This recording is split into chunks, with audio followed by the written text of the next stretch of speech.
We've talked in the past about time off cycles for WWE talent. Remember we were talking about they signed the new contract, like 1.325 billion for Raw and like $1 billion for SmackDown over 5 years. And we talked about the talent's going to want their piece. The talent's going to want their piece. What can you do to appease the talent?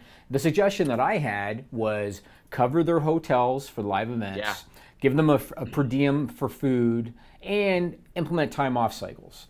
And the reason that I like the idea of time off cycles is because you give them a couple months off, maybe once or even twice a year. They get to rest up, they get to heal up, they come back rejuvenated, they come back excited. And you know the whole thing about absence makes the heart grow fonder. The fans will be happy to see them, and they'll be a hotter act. The problem that I'm having right now with WWE TV is that you have all this elite level talent, like Shinsuke Nakamura, like Asuka, Kevin Owens, Bobby Lashley, Sasha Banks, Bayley, that is not on television every week. In some cases, they haven't been on television in weeks. But it's not because of a time off cycle, Sean. Yeah. They're still doing live events, and they still make little cameos on television, like Asuka's little bullshit with Feel the Glow and all that crap. That was terrible. Yeah, they still make cameos. It's because creative clearly has no idea what to do with these people. Like, they clearly just don't know what to do with them. And so my question is, why don't you set up some little injury angle or something? Get Asuka off TV for a couple months, let her go home. Get Shinsuke off TV, drop the U.S. title, let him go home. Let them go home for a couple months. Even do the videos like they used to do to tease he's coming back. And then, boom, he comes back hotter than he was before he left. They clearly have too much talent now, and they don't know what to do with everybody. And again, these are elite level guys. This is not Kurt Hawkins. This is Shinsuke, right? And you want to know what's funny about Kurt Hawkins? Kurt Hawkins has had to physically go to WWE Creative and say, please do not end my losing streak. It's the only thing creative I have. Yes, I agree. And the fact that he has to go to them and say that speaks volumes. Ultimately, it is one guy at the top, but man, the creative has nothing for you shit, that's ridiculous. Look at what Dave Lagana has done with nothing in the NWA. It's true. I literally wrote a long-form article about how Tim Storm was only a guy I knew from Wikipedia when I would check and see who the NWA champion was. Right. And they made me care about that title. Right. To the point to where it was on All In.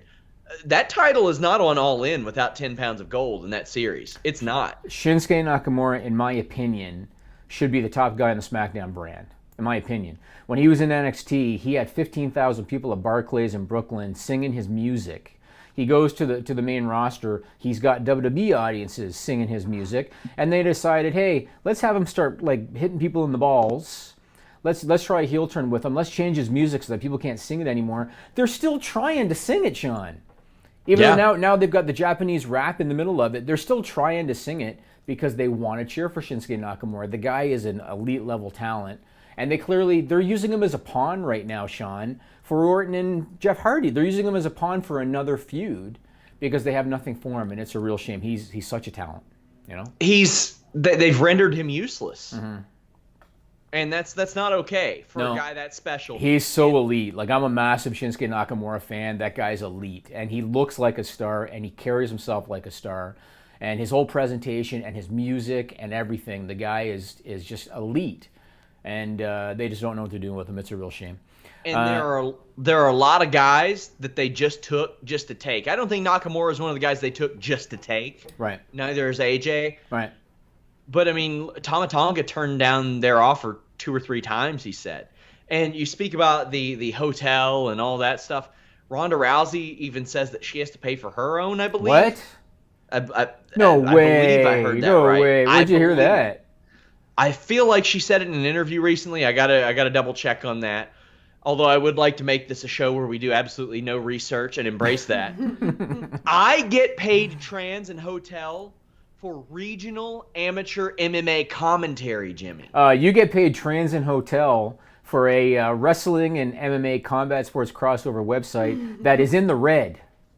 Hey, well, and you get paid trans and hotel. I'm just going to say, I might start taking more trips then, if that's the case. But that makes sense for an in-red venture. Right? Oh, right? yeah. Well, I mean, based on some of the freelancers I've worked with in the past, yeah, it does. Fair.